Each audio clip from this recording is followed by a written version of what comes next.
Salute, family. So here's the thing about this Yashahime series. It kind of got a little out of hand.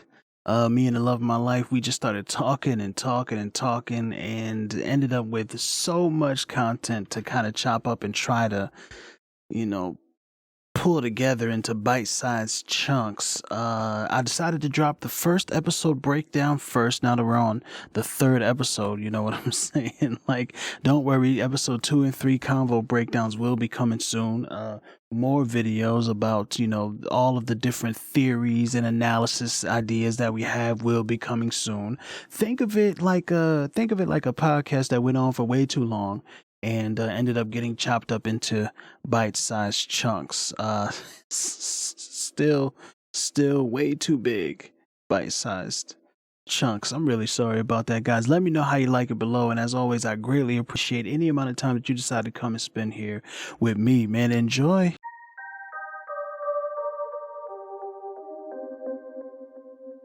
All right, so we've been excited about Yashahime for like a couple of months now. When did we first hear about it? I don't really remember. I mean, I don't know about you, but I've been excited. You told me about it. Since ever. Since forever. Yeah. What does that mean? What do you mean since forever? Look, I know a good thing when I see it. The point is, we watched the first episode. Yeah. So I'm Yellow Does It. I'm sure you recognize my voice if you've ever been on this channel before. This is the love of my life and partner in crime. I'll let her choose her own internet name. Inuyasha's only and one true love. My God. I'm competing with a cartoon character, it seems. There's nothing to compete over.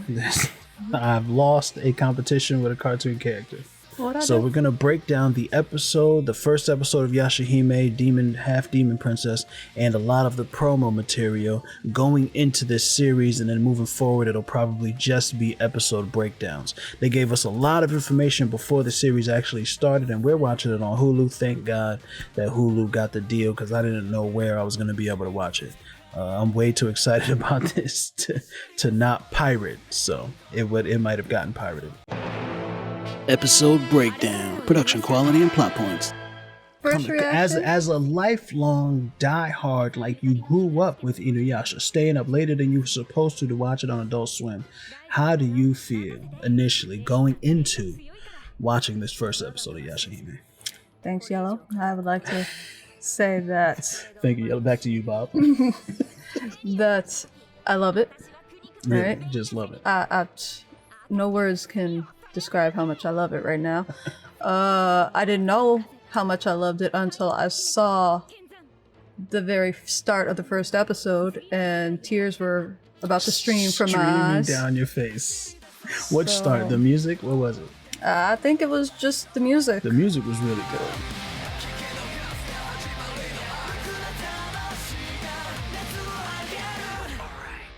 The music is amazing, and the art style is great. It's the classic kind of like animation style. Like they didn't go away from their roots like we've seen some other... it's basically bringing my childhood back to life. And it's good quality animation too. It's like good quality. It's not great because there were some we don't talk about that. It's fine. It was the first episode. Everybody can have a lax time. What's the second most important thing though is that the creator even praised the first episode. True. The original creator. What's her name?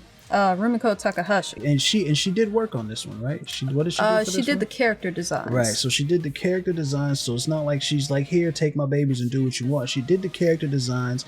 As soon as the episode opened up, and we'll get into a plot breakdown in a moment, but as soon as the episode opened up, I was like, oh, this looks great. This looks incredible. They brought back the old animation style. Like I said earlier, there was some quality problems, like you were going to run into, she's giving me the death stare right now because I'm besmirching her beloved sequel series. But like there were some moments where some of these characters, if you freeze frame randomly, you would have a very low quality. Those moments were gold, is what they were. See, they were so rough to get through. Look, you can stare into their beady little black dots for eyes. It was weird. And be like, I'm in love with this. It was very strange. When the title came up after they introduced it, was such a nostalgic moment because it's literally the same title opener sound from the Inuyasha series. It was beautiful. Another thing about how they kind of like structured the episode, or the way they decided to tell this story, is they implemented a little technique that I really liked, that I really like when done well. You know what I'm saying? Is the jumping back and forth in time, having a present time storyline and a past time storyline, and showing how they are connected. Yashahime follows up after the end of the Inuyasha series, and Naraku's dead and everybody's happy and healthy and going home to live their lives, and Kagome decides to stay with Inuyasha in the feudal era.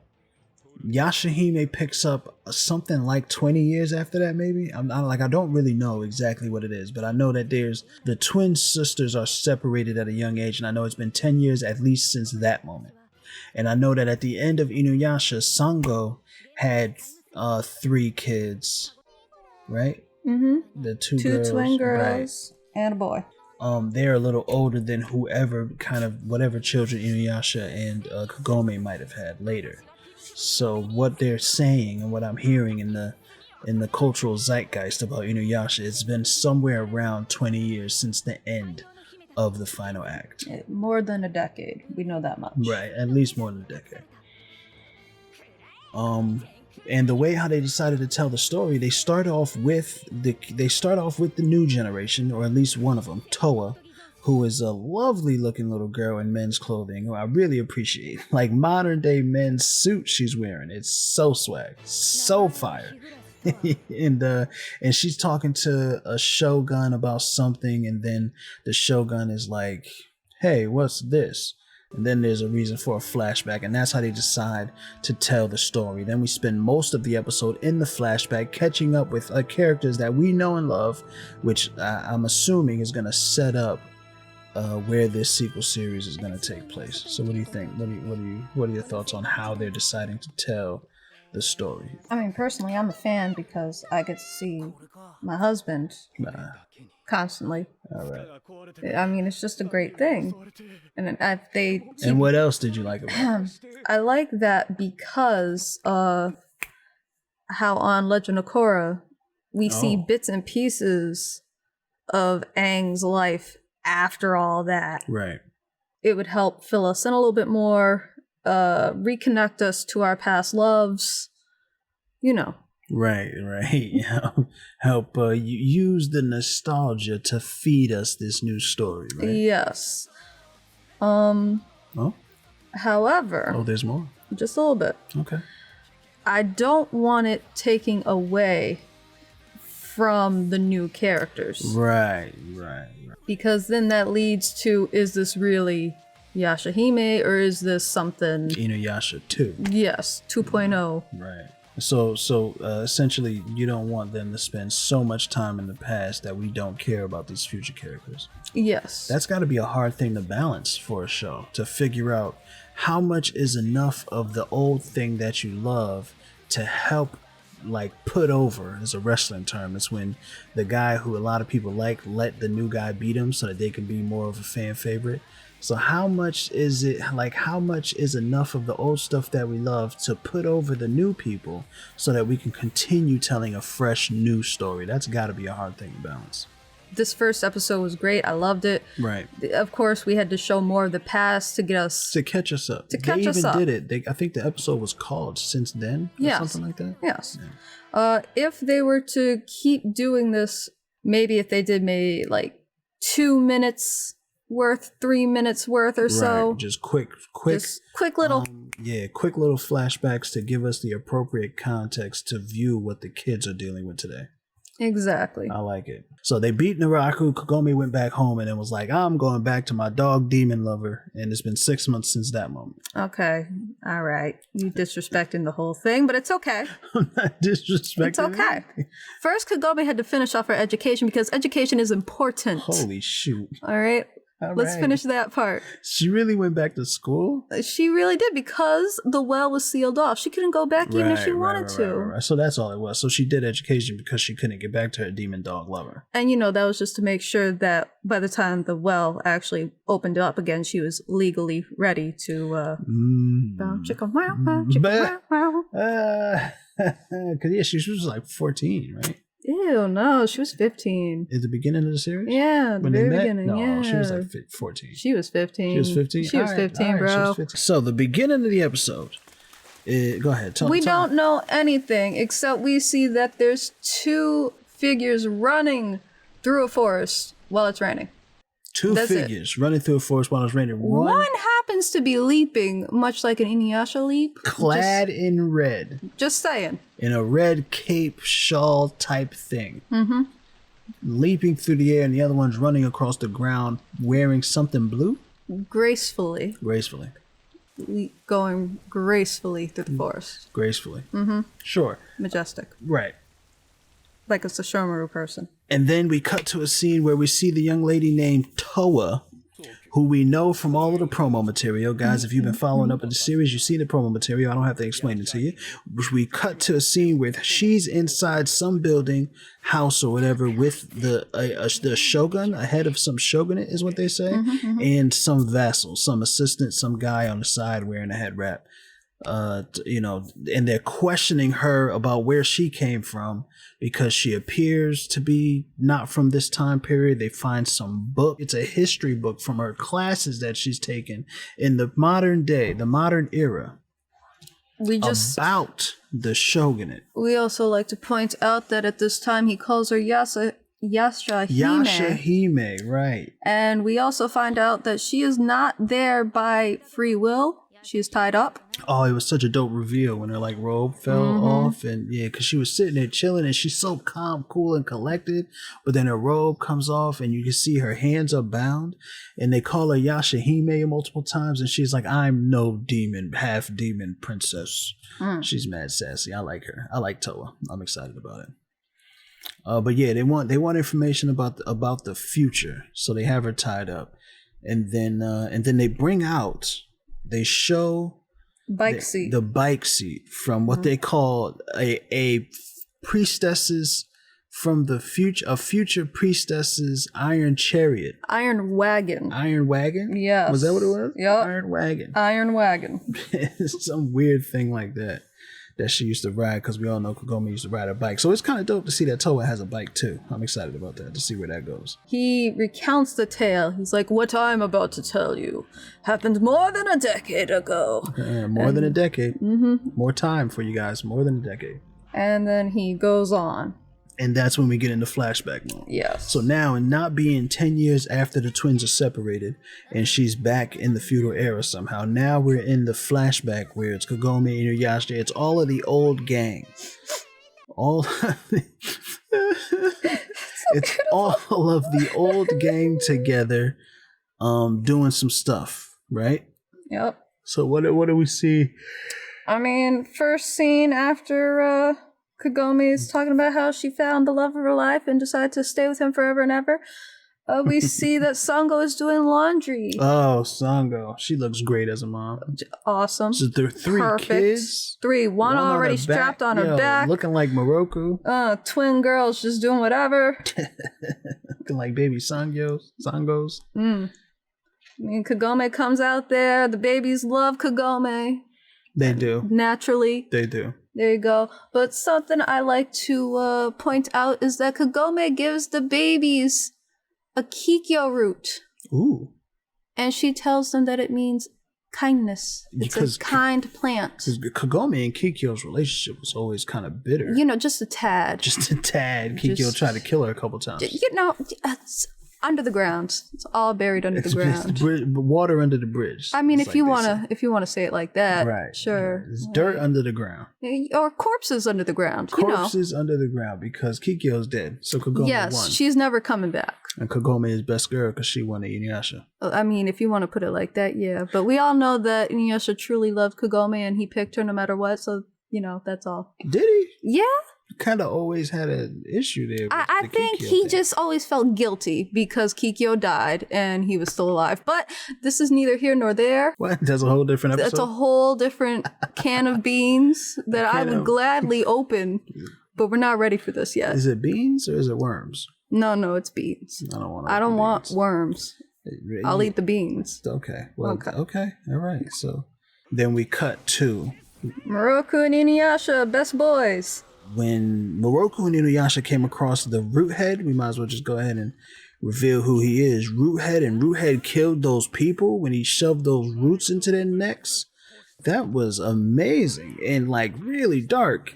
And there was no blood or anything, but it was crazy. Yeah, and they it was just meat be gone. And just took their heads off and then drained them of their nutrients, and all there was left was bones, decapitated skeletons. Yeah, that's fun. Good times. I mean, we saw that Inuyasha and Moroku got into their fighting stances, warded off Root Head. Right, one of his many heads, apparently. Yes, they go to investigate where his tomb was. Right. And find out, dun dun dun, dun dun dun, Kikyo's arrow is there. See, keeping Root Head sealed for however long was Kikyo's arrow. So now we have two different storylines kind of in the flashback. We have Kagome and Sango doing some stuff with the babies out there, laundry, living their lives as wives. And Kikyo comes up. Kikyo Root, there's a whole Kikyo is kind, Kikyo is good, Kikyo is kind of hovering over the Kagome and Sango situation. Because you remember when Kagome mentioned Kikyo, Sango gave it a look. She was like, what's going on back there? And then she was like, Kikyo means kind. And Sango was like, oh, okay, all right, cool. And Sango, much like the rest of us, realized that Kagome has gotten over however she felt about Kikyo before. And we're moving forward. No problem there. But then Inuyasha comes across one of Kikyo's arrows. His relationship with Kikyo is different. Moroku gives Inuyasha a similar kind of, we're dealing with Kikyo situation kind of look. Mm-hmm. And Inuyasha already starts that uncomfortable wiggle. Like, oh, I don't know what you're talking about. I didn't do it. Not me. Just guilty out here, and makes all the wrong decisions because as soon as he sees Kagome again later, I guess that, I don't know, I can't remember. No, he already made a horrible choice by having Moroku and him go into Kaede's little hut instead of meeting up with Kagome and Sango. To speak separately. Yes. Yeah, because Shippo was like, well, whatever they're talking about. That's my Shippo voice. That's your Shippo voice? That's not what Shippo sounds like at all. Don't ever do that again. That's... Shippo's my boy. And then Root Head shows up. Yes. And attacks Kagome and Sango because they're together and Shippo's there, right? Or is that later? Yes, but Root Head keeps calling Kagome Kikyo. Yeah. And he wants the Shikon Jewel. Yep. Which, as we all know, doesn't exist anymore. Yeah, what happened to the Shikon Jewel? Shikon Jewel, that is a nice, interesting question.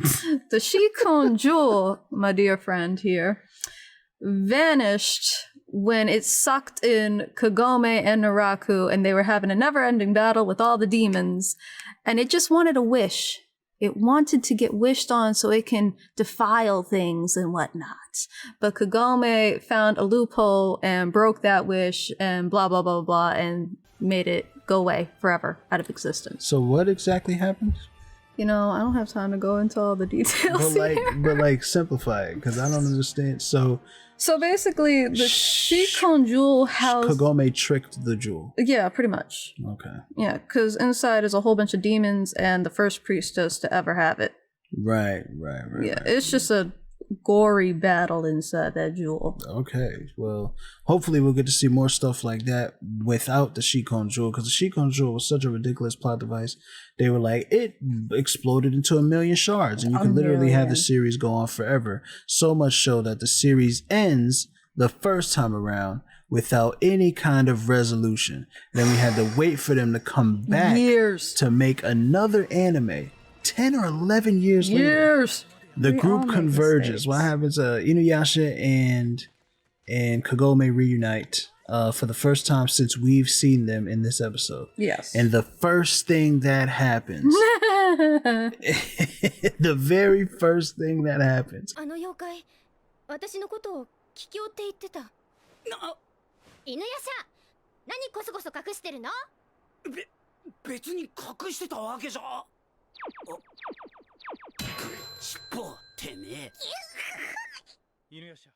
Because you know Shippo is also best boy and he protects our girl Kagome. Facts. Onwards to killing Root Head though. Right. So apparently Kaede says something about, or somebody, was it Kaede? Somebody says something about Roothead being in 6 different villages, like around the tree or around some central area. There's 6 surrounding villages, which does make me think, because I saw upon research that there is an image, which I'll probably put on the screen here. There is an image of the rainbow pearls, which we haven't talked about yet, and we're going to get into later. Different colored Shikon jewels. But they're basically they're just baby Shikons. They're just baby Shikons. In the same way that we have baby demons, we have baby Shikon jewels. Look, I'm not mad about it. Go with the colored. At least this way, Shikons. At least unless they break them all into a bunch of shards.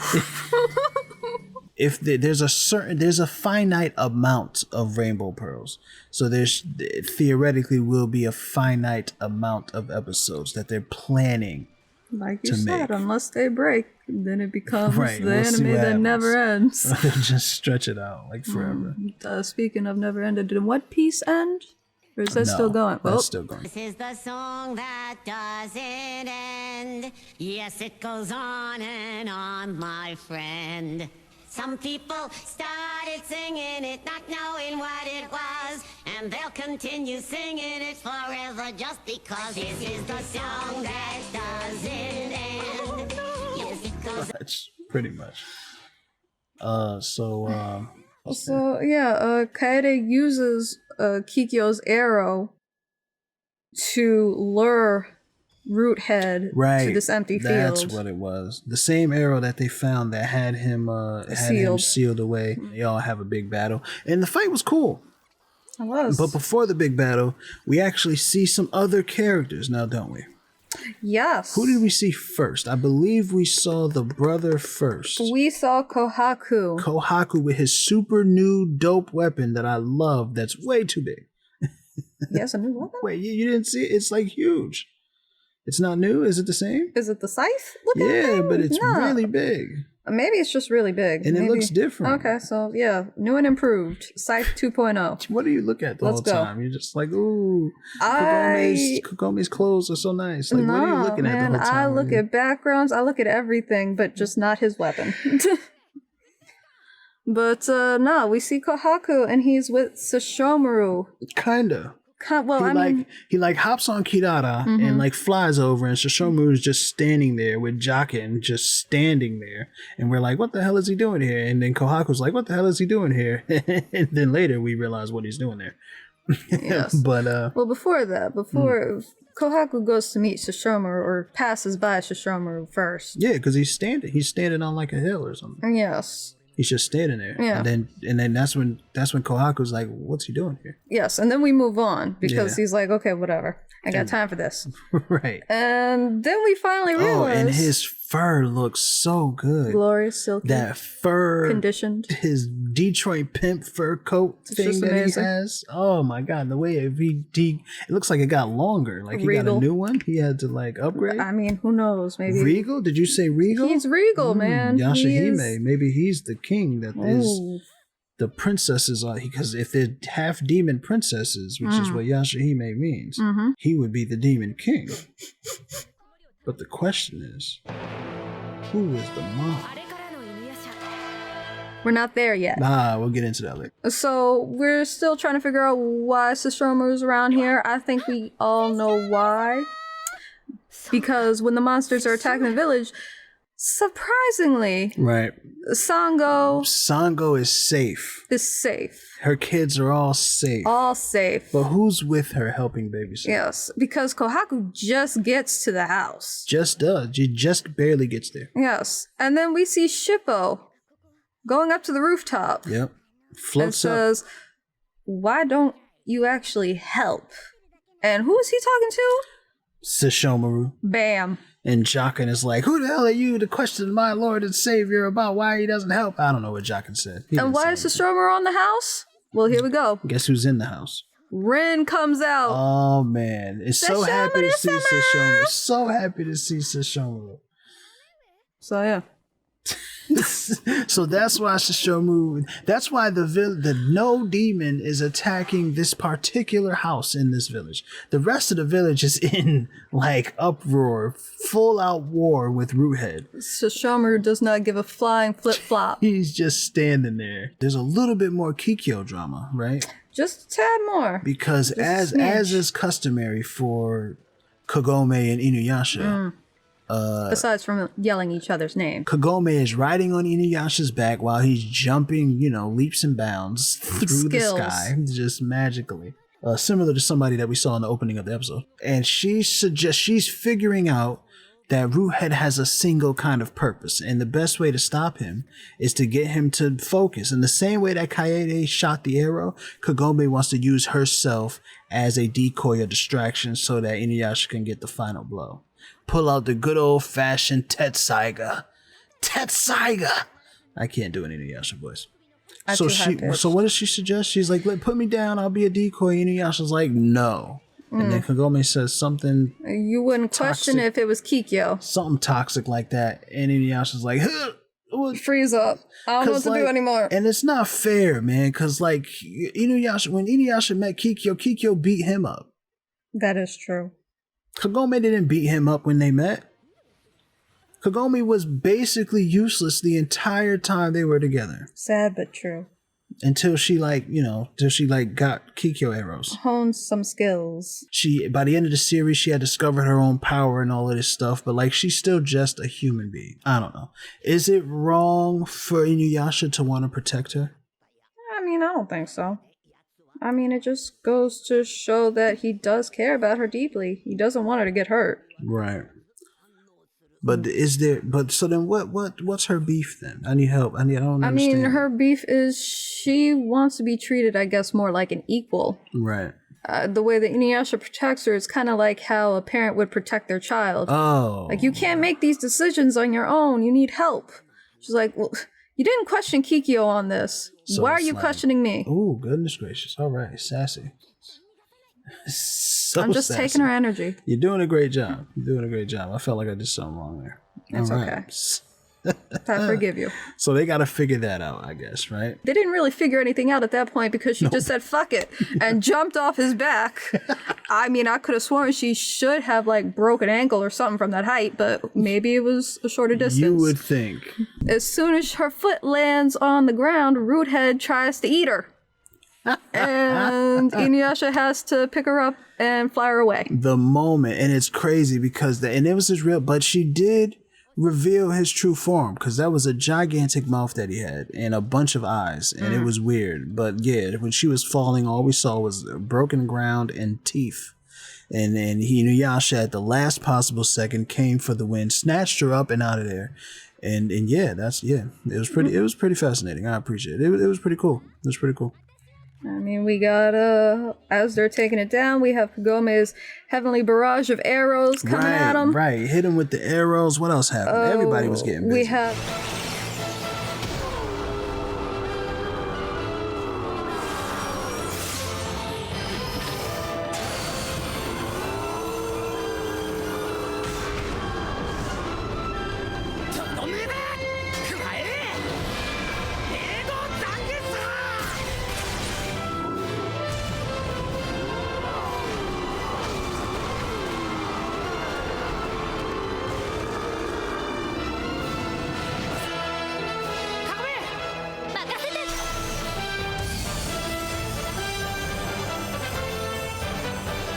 So, oh goodness.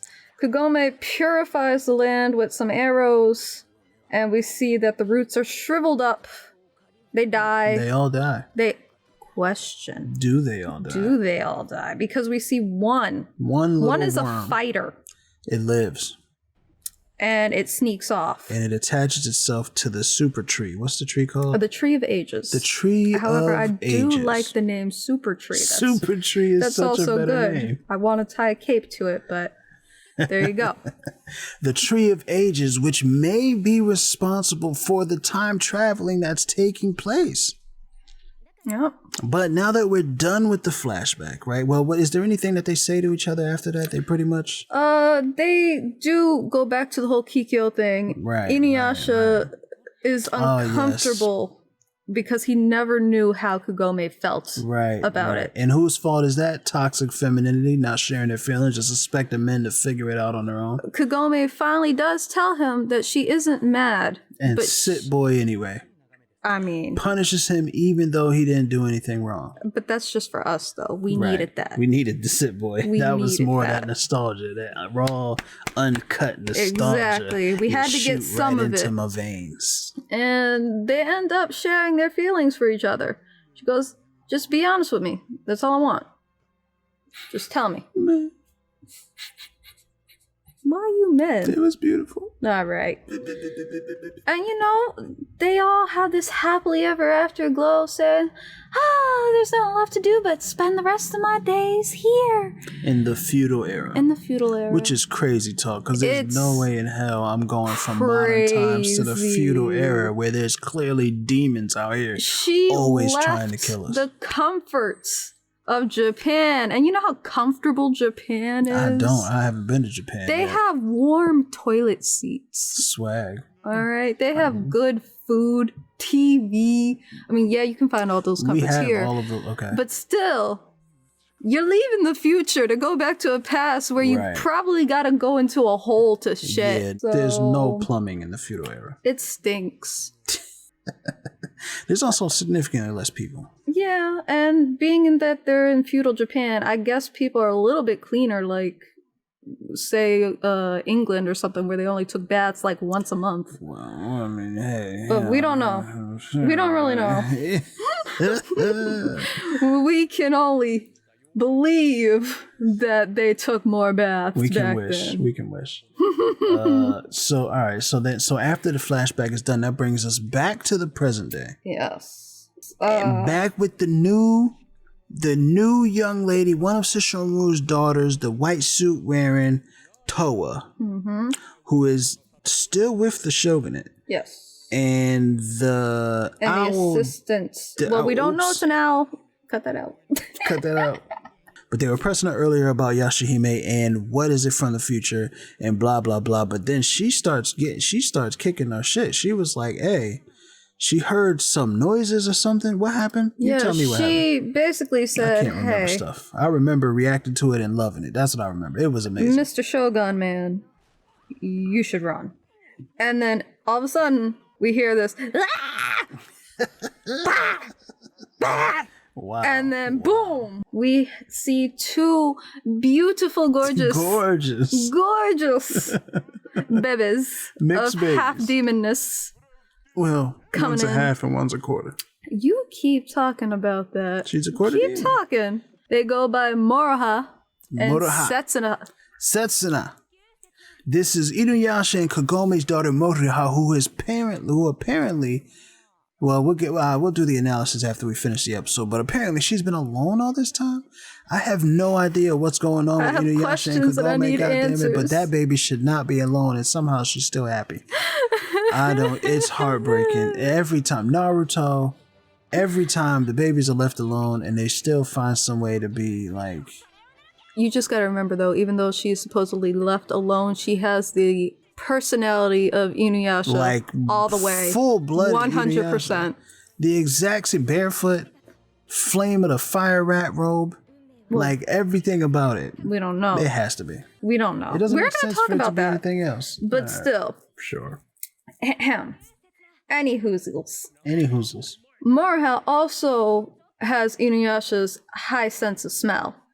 Yeah. She smells that this assistant ain't right. She's like, wait a minute. I know you. And attacks the assistant. The assistant's headband comes off, revealing two extra eyes, 4 eyes, similar to the 4-eyed owl demon that we saw watching Kagome and Sango in the flashback. When it happened in the flashback, I didn't pay no attention to it. I was like, oh, there's a demon in the background. Nobody cares. I was like, yeah, there's demons all over the place. Seems sus. Super sus. I didn't think so. You thought it was sus when you saw it in the first place? Yup. I mean, they gave it a name. They gave it a name in the very beginning. That's true. It had a title. His name was Yotsume. They called him Yotsume. Yotsume, the demon owl thing. The owl demon. So then the four-eyed assistant turns into an owl and flies away. Before that, Morihao is about to release an attack. Is that what happened?